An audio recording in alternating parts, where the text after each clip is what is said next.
If we have a set of vectors being v1 up to vn, being an orthogonal set of non-zero vectors in an inner product space V, then S is a linearly independent set. And this set is orthogonal if all pairs of distinct vectors in this set are orthogonal, meaning the inner product between them is 0. So for example, consider the set of vectors with components 2, 0, 1, 0, 1, 0, and 1, 0, minus 2.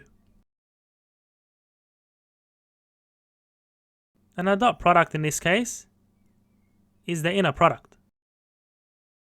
So if we take the dot product between these vectors, we can see that it's 0. And between these two vectors, the dot product is also 0. And between these two vectors, the dot product is also 0.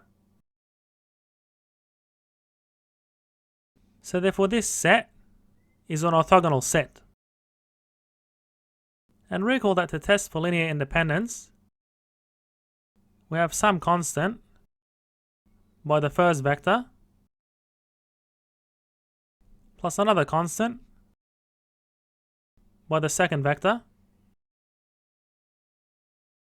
and plus another constant by the third vector should be equal to the 0 vector only if these coefficients are all equal to 0. So we can use Gaussian elimination with the coefficient matrix being 2, 0, 1, 0, 1, 0, and 1, 0, minus 2. And this is augmented with the components of the 0 vector. And therefore we can obtain a solution for C1, C2, and C3. So if we subtract 1/2 of row 1 from row 3, then we'd get a 0 here, and minus 4 on 2, minus 1/2 is minus 5 on 2.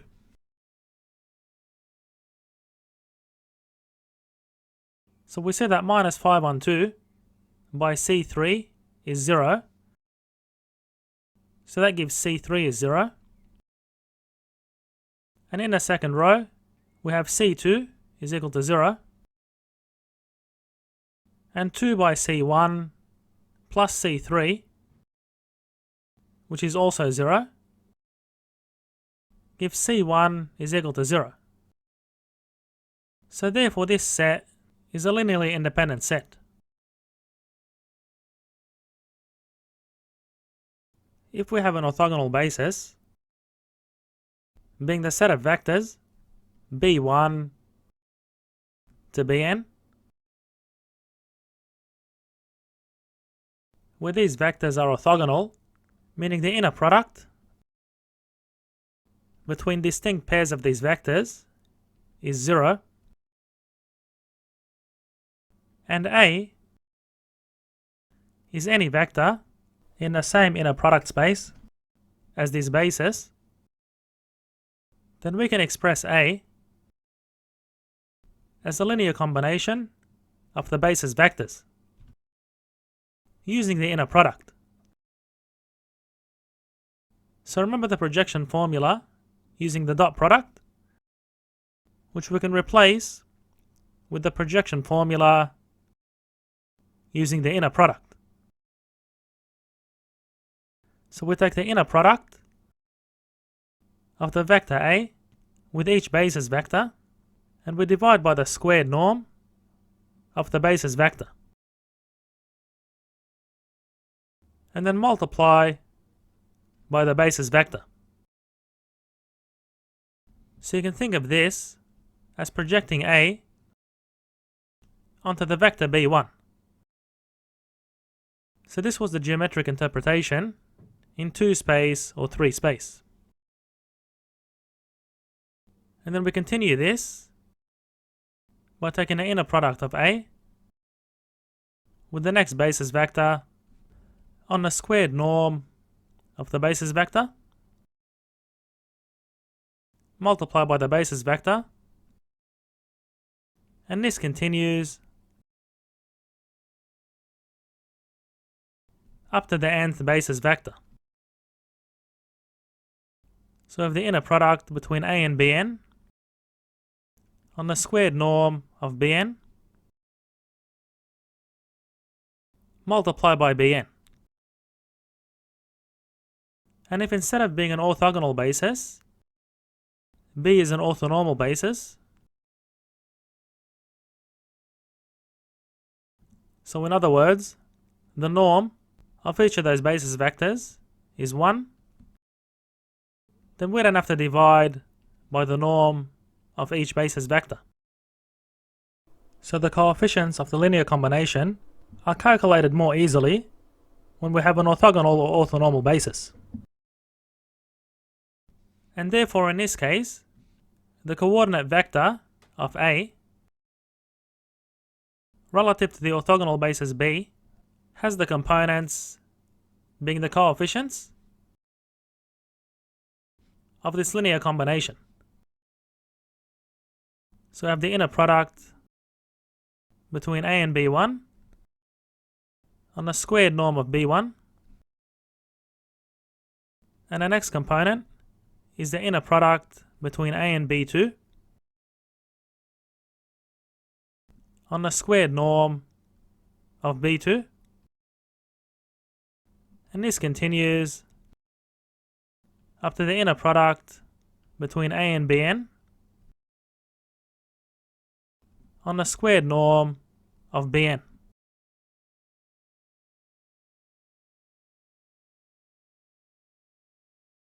And again, if the basis vectors are orthonormal, meaning they're orthogonal and they have a magnitude of 1, then we don't have to calculate these terms in a denominator.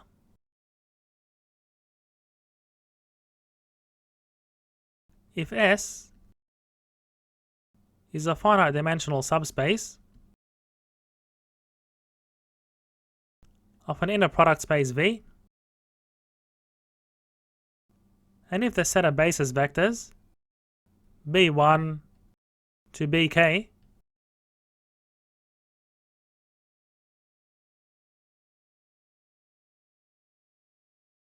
is an orthogonal basis for the subspace S, and we have A being an arbitrary vector in the inner product space, then the orthogonal projection of vector A on S is obtained by summing the projections of vector A onto each of the basis vectors in S. So we have the inner product of A and B1 on the squared norm of B1 in the direction of B1 plus the inner product of A and B2 on the squared norm of B2 by B2, and so on up to the final basis vector Bk. So we have the inner product of A and Bk over the squared norm of Bk by Bk. We can get rid of the terms in the denominator if this is an orthonormal basis. Now we can represent every vector in a vector space V in exactly one way as a sum of orthogonal projections on a subspace S and its orthogonal complement. Suppose we have an inner product space being the vector space of 3 tuples equipped with the inner product being the dot product between 2 vectors. And we have a subspace being all the vectors in the xz plane through the origin. And we have an orthogonal subspace being the set of vectors along the y-axis. Then we can represent some arbitrary vector A uniquely by projecting it onto this subspace and projecting it onto this other subspace, being the orthogonal complement of S. So therefore we can represent A uniquely as the orthogonal projection of A on S plus the projection of A onto the orthogonal complement of S. The Gram-Schmidt process is based on the theorem that every non-zero, finite dimensional inner product space has an orthonormal basis. And we'll cover the steps to the Gram-Schmidt process using a worked example. So suppose we have 3 arbitrary basis vectors being B1 with components 1, 0, 0 along the x-axis, and we have another basis vector in green here which has components 1, 1, 0 and another basis vector being the blue one having components 1, 1, 2. And I'll let you verify that these vectors form a basis for R3 by testing for linear independence and span, as we've done before. So the Gram-Schmidt process for converting an arbitrary basis into an orthonormal basis states that if S is a finite dimensional subspace of an inner product space V and the set of vectors B1 to BK is any basis for S, then we can obtain an orthogonal basis being the set of vectors O1 up to OK by using the following steps. Now in the first step, we set the first orthogonal basis vector to be equal to our first basis vector that we're given. So our first orthogonal basis vector is B1. So this is now O1. And we denote the subspace spanned by this vector, which is a straight line, as S1. Now in the second step, we obtain O2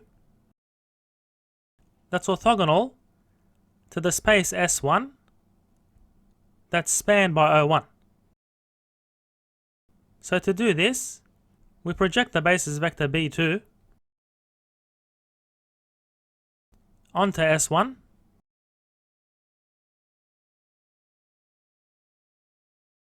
so that gives this parallel component, and then we subtract this vector from vector B2. and that gives this perpendicular component. So regular the projection of B2 on S1 can be obtained using the inner product. So that will be the dot product between B2 and O1, which is the orthogonal basis vector obtained from step 1 on the squared norm of O1 in the direction of O1. So as you can see, this is this component over here. And then subtracting it from B2, which is this basis vector, gives our next orthogonal basis vector.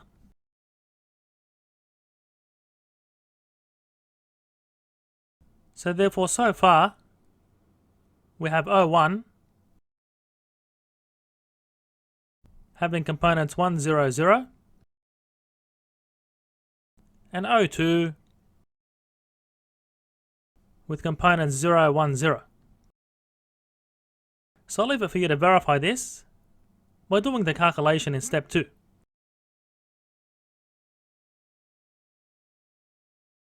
And now in step 3, we obtain the orthogonal vector O3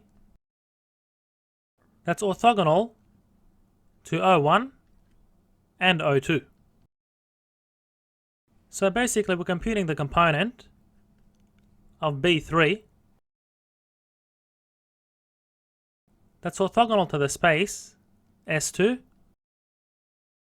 that's spanned by the orthogonal vectors O1 and O2. So effectively we want the component of B3 that's orthogonal to the xy plane, which is spanned by the orthogonal vectors O1 and O2. So what we do is project B3 onto O1 using the inner product. So we have the inner product between B3 and O1 on the squared norm of O1 in the direction of O1,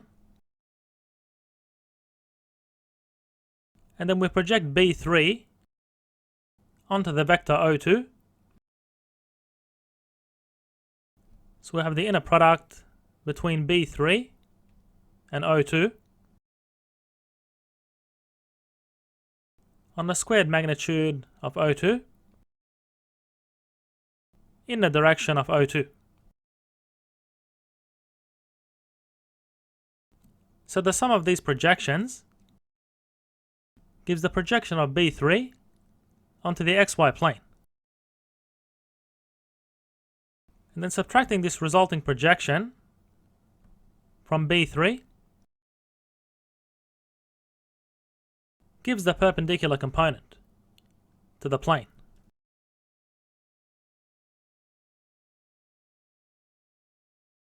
So if you do this calculation, you'll get O3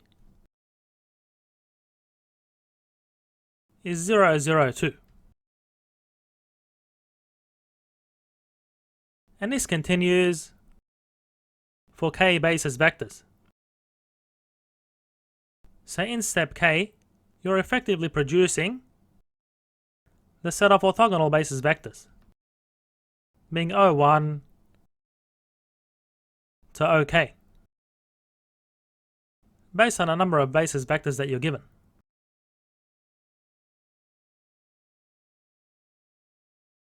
And you can take an optional step to normalize these basis vectors by dividing each component by the magnitude of this vector, which will give you an orthonormal basis. Because remember that normalizing a vector does not change its direction. And you can verify this is an orthogonal or orthonormal basis by taking the dot product between each pair of vectors. So you can see the inner product between O1 and O2 is 0, O1 and O3 is 0, and the inner product between O2 and O3 is also 0.